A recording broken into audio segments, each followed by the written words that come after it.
This video will help you gain perspective as to the mindset of people who have opted to pursue masters in US in the field of metallurgy and materials engineering. So sit back and enjoy the video as you learn something new throughout the course.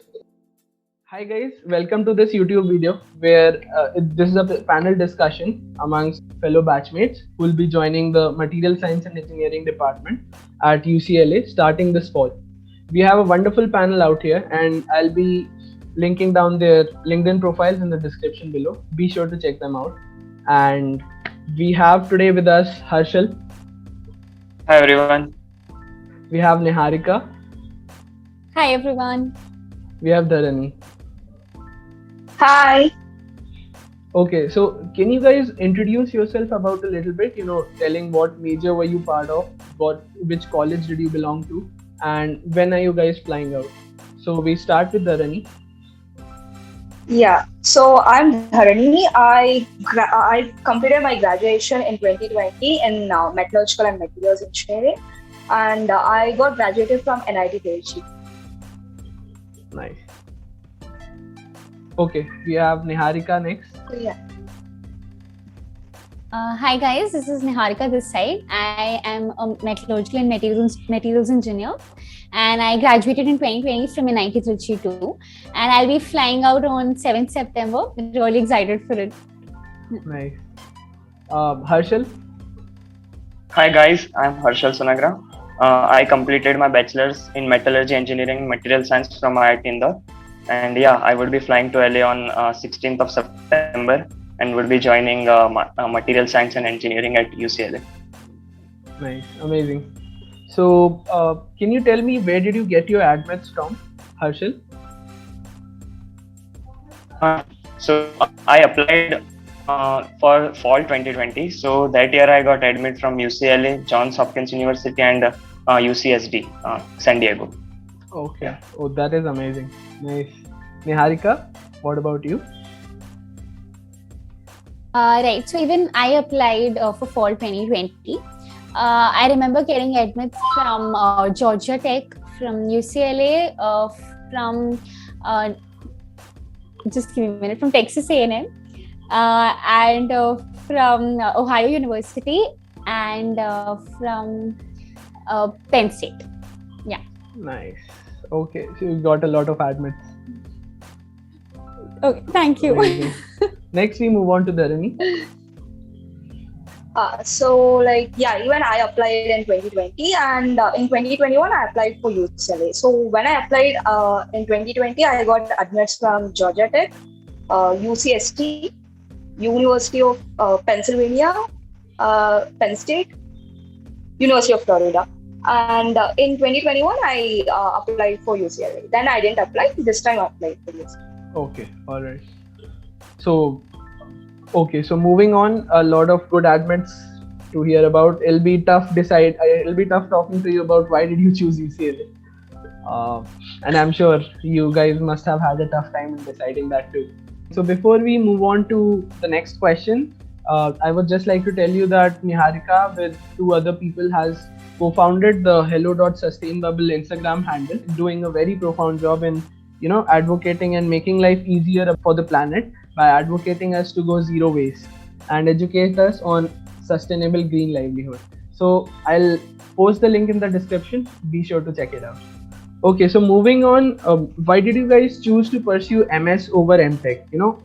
Why did you want to pursue MS in US and why not pursue MTech from India? Can you give some insights on that? Dharani? So for me personally, I want to explore some other country, and I thought US will be good. And regarding opportunities, and I have done internships here as well as in abroad also. So based on the exposure, the exposures that I got in abroad and in India, the facilities, everything is better. So I thought of doing MS than MTech. Okay. But why specifically did you choose US? I mean, Europe also has good opportunities, right? Okay, so US, yeah, exactly. So there are a few personal reasons as well as professional reasons. So personal reasons, I have my relatives staying over there, so that is one of the good option. Like, and like obviously the family also agrees if your relatives are there, and so professionally, like True. Europe, I like for example, Germany is a good place for us for material science engineers. But the problem comes where we need to learn German language, and there are only few universities which teach in English.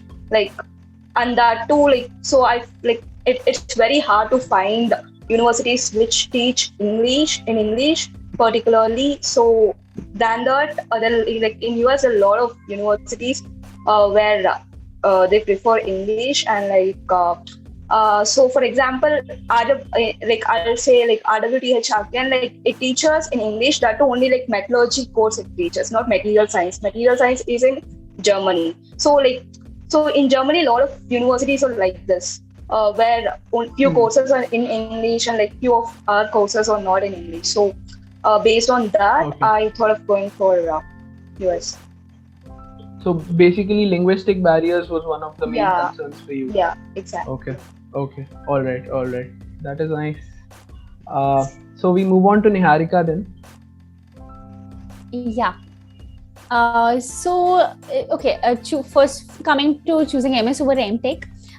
Firstly, I got like some first-hand reviews from people who have pursued MTech in India, and from people who are MS graduates from various different universities in the US. And when you get to hear their experiences, it totally sounds very different. Based on the culture and based on the work that they do, as a whole, and the kind of environment they work in, and the opportunities after that, and also the coursework as such. I think the coursework is pretty, it's very varied and it's very diversified in the US. In MTech, there are very specific courses based on the facilities that are available here in the country, and True. I think since I come from a metallurgy and material science background, talking about India, I think with respect to metallurgy, there's a lot of scope, but with material science, it's pretty narrow. But while in the US, especially for material science, I think the opportunities are immense. It's really good over there. So it comes down to coursework and opportunities at the end of the day. So these were the two main reasons why I chose MS. Yeah. Okay. That is nice. That is awesome. So Thanks. we'll have Harshal speak next. Yeah. So the first why I chose MS and not MTech was, as Niharika said, that the course structure is completely different. Like I have seen MTech guys in my college and other college. So based on their experiences and their reviews, I chose this MS degree. And especially in California, they have quota system. So that's also one plus point for me. And in other countries like in Europe, as Dharani said, that there is a language barrier. So in Germany, it's cheap, but you have to learn German language up to a certain level. And also, I had tried to apply in Canada, but there's extreme weather is also one factor which is a negative point there. Yeah, so that's why I chose US. And in US, I got admit from California, which is leading in energy storage systems, and in which I am very much interested. So that's why I chose US. Right. Okay. So we have got a lot of depth now as to why MS was preferred over MTech, and one of the reasons is that you guys did a very comprehensive study, talking to the seniors who are in MTech and who pursued MS as well, so that you can get some, make an informed decision about it. So that's a very good way to go. Moving on, the next question is, what was the golden point, at UCLA which made you choose the MSc department at UCLA? We'll go with Harshal first. Yeah. So as I said that California, if we see on the the solar infrastructure they have, the energy system at grid scale they have. So it's very it's competing to the whole Europe as a continent based on their volume of their they have funding in energy sectors, they're funding in renewable sectors. So that's why California State. And as I said that I got admit from UCSD also, but I felt that the Samueli school is better in comparison with UCSD school, Jacobs Engineering School. So that's why I chose UCLA's MSc department. Okay, okay. So, what was the minute point of difference between the UCSD MSc department and UCLA MSc department? Yeah. So actually, Professor Bruce Brune, who is teaching courses related to electronic materials and lithium-ion batteries. So I saw his profile and I liked the research work he is doing. So that's why one factor is that, and also the university culture and diversity. That was also one of the major factor actually. Right, So, right. That makes sense. Not only academically, like apart from academics, this factor also played an important role in choosing. All right. That is again very comprehensive. Let's move on to Niharika. Let's hear what she has to say. Yeah, okay, to be very honest, I was super confused between UCLA and Georgia Tech because Right. they're pretty, like, they're at par and the ranking is pretty good, Exactly. like for both of them, when you see overall.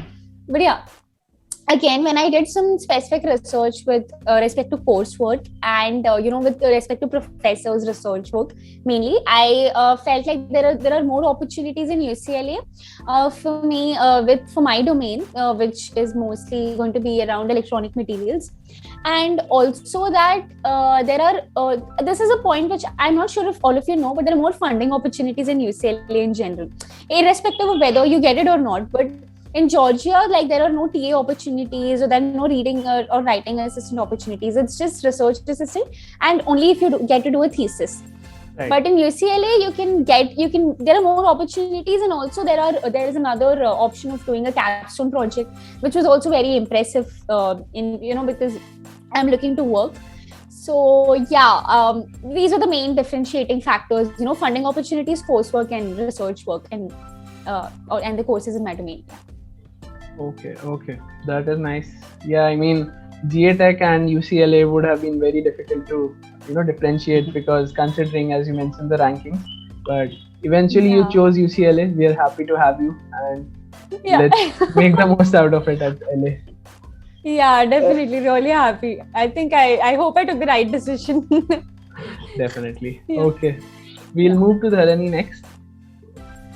So yeah, even now, as we both are from NIT Trichy, we face the same situations. Even I was super confused between Georgia Tech and UCLA. Right. So, exactly. but when as I told so first when I applied in fall 2020, I was super confident that I'll go for Georgia Tech kind of.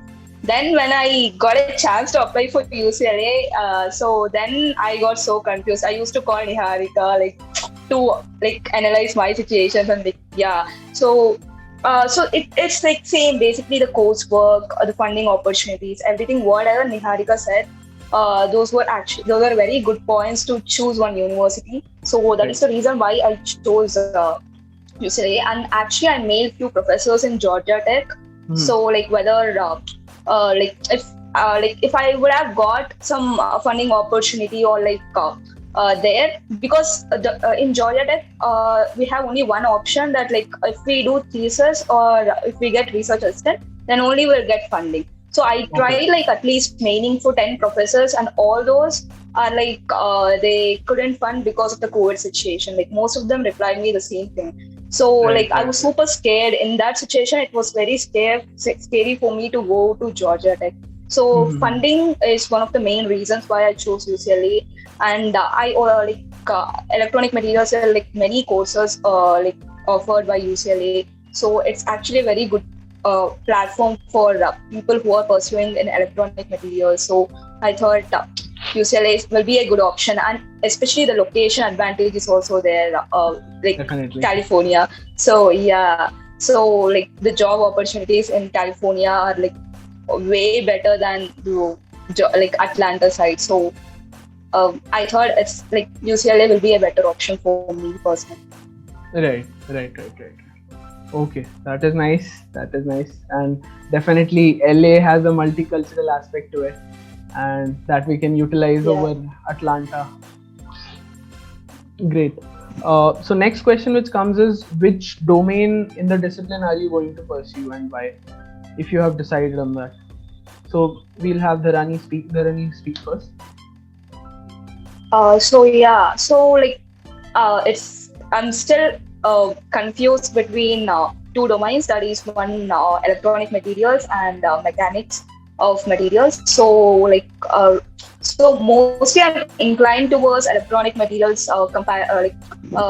Thinking of the opportunities that are there in US and thinking. But I'm little scared because I don't have much exposure towards that field. So maybe if I get to know about that field, then I might get interest into that field. Sorry for the background noise. Yeah. And whether it comes to mechanics of materials, I did a lot of internships in the same field, so that's why I would have got interested in the field. So I need to explore this field also, so then I can properly decide where I can go, which I can choose. Okay. So That's basically, I nice. still need to explore. Right, definitely. We can. I think we have fall quarter for that only. We have option to speak with all the different Exactly. professors present, Yeah. and they also can give some useful insights on True. which kind of domains have good opportunities later on, and which we can look to pursue during our thesis as well. Okay, that's Exactly. great. Niharika. True, 100%. Yeah. Yeah, so I am also looking to work out, specialize in electronic materials. Though I have a background from in carbon composites, which for various applications, like I've worked on graphene materials for aerospace and also on carbon materials for electronic devices. So based on my internships and the courses that I've done, I've decided to jump into electronic materials. So it's not like it's totally new, but yeah, it is. There are definitely going to be a fact. There are definitely going to be experiences in research which is going to be new to me. But yeah, as Shaurya said, I think fall quarter is for exploring as well. So I think I'll be able to completely decide on the kind of project that I want to work on after the fall quarter. So yeah, at least looking to start off with electronic materials in general. Yeah. Okay. Let's hopefully have that fall quarter in person, so that we can make the most out of it and learn better. Yes. Going into winter. I'm so glad that we'll all be meeting there and it's going to be in person. Really glad about that. Thank you. I hope rest of the people are too, who are not here. Oh yes. Okay, Harshal, you go next. Yeah. So while doing my BTech project, it was a combination of both electronic materials and mechanical properties. Actually, it was an indentation response of piezoelectric materials. So while at that time, while applying, I was doing this project. Then I felt that I am more interested on the structural side, mechanics side. So I had in the application I had applied for structural materials, but but after that, currently, I liked the electroceramics course, which was in the last semester in our college, in my BTech. So then I thought that electronic side is more intriguing to me. So now currently I am interested to pursue in electronic materials, but it can change. Right, definitely. I think for the audience who's watching this, we'll have to do this panel discussion again, because everyone is fairly new to the concepts which UCLA teaches and advocates. So we all are inclined towards electronic materials to a certain extent, but once we start our thesis and once we start our degree at UCLA, we'll get a better idea. Yeah. So what are your future plans after graduation? Okay, Dharani. Sure. Right now my plans is going for a job. I don't know when it changes. If I like the research work or something, I can convert into PhD or whatever. So currently I want to work in industries.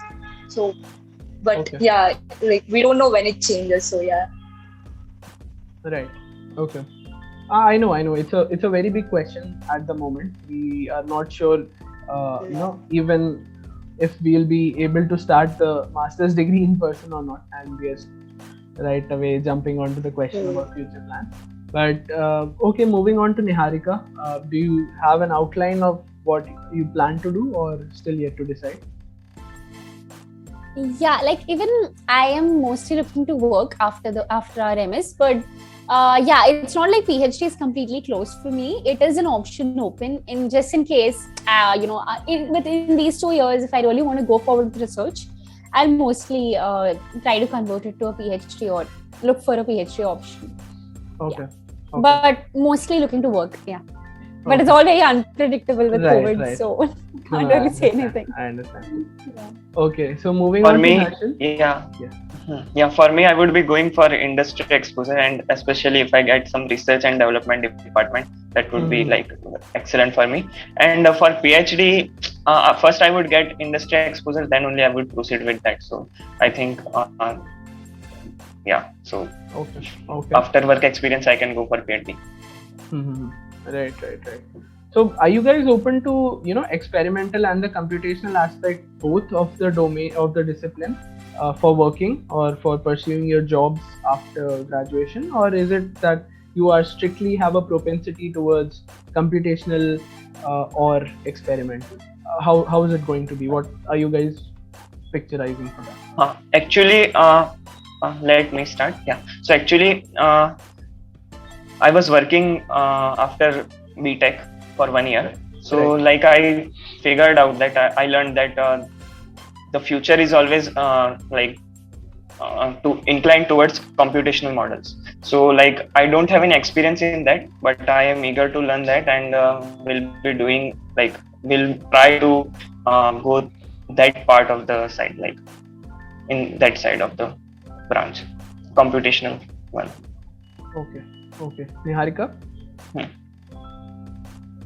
Yeah, so just like Harshal, even I don't have a background in computational research as such, but I am totally open to learning both. And I agree with him that the work or the industry work is mostly going to be either computational or a combination of both. I don't think we can go completely experimental with work. So yeah, I'm definitely open to learning as much in computation too. Yeah. Okay, that's great. Nice. Dharani? Yeah, same like them. So I'm also open for like both. But even like I don't have much exposure or experience in the field. So yeah. Okay, all right. So, that's maybe masters will help us. Yeah. of course. Right. So that's a very good mindset. You are open to learning new things and you haven't pre-decided anything yet. So that's a very good thing, and you never know when and how an opportunity can pop. So moving on to the next question is, when are you guys flying out? Harshal? Yeah, I will be flying to LA on 16th of September through Qatar Airways. Yeah, Okay. I have one halt at Doha. All right. Niharika? I'll be flying on 7th September through Emirates, and there's a layover in Dubai. Okay, great. And Dharani? So I'm flying on 5th. First I'll go to Philly. From there I'll go to LA. Basically, I stay there for like 3 to 4 days, and from there I'll go to LA. Okay. Nice. So yeah, I'm also flying through Qatar, and I have a layover at Doha. Okay. Nice. So most of the people are planning to, have a layover at Gulf, which seems to be a safer option at the moment, being the COVID rules being very volatile in Europe. Great. So we move on to the last question for this panel discussion today, which is, do you guys have any advice for your juniors who will be, who are from the same discipline or who want to pursue MS in the US or MS in general? So Niharika? Yeah, so for all those people who are looking to go for MS, I think it's a great decision that you've made, and there are a lot of opportunities out there. Just make sure that you give your best in your application process. And especially with the shortlisting, just make sure that you choose the right universities which align with your interests, and do go through the coursework and research work. I think that's very important to look at. And apart from that, there are a lot of good opportunities, and there's a lot of diversity in the US and in other countries too. So whatever country you're choosing at, make sure you also have a, get a review about the culture too, because that's equally important. So yeah, all the best, and I'm sure you'll do great. Thank you. Harshal? Yeah. So the first I would advise all to start early. If you are you should get over with GRE, TOEFL, and all that formalities as early as possible. Even if you are confused that you would be going for US or any other country. So for the safe side, you should take GRE and TOEFL as soon as possible. And for universities, I would say that apart from ranking, you can take advice from your professors and your seniors. And also you can mail the university professor directly at the US universities in the US universities.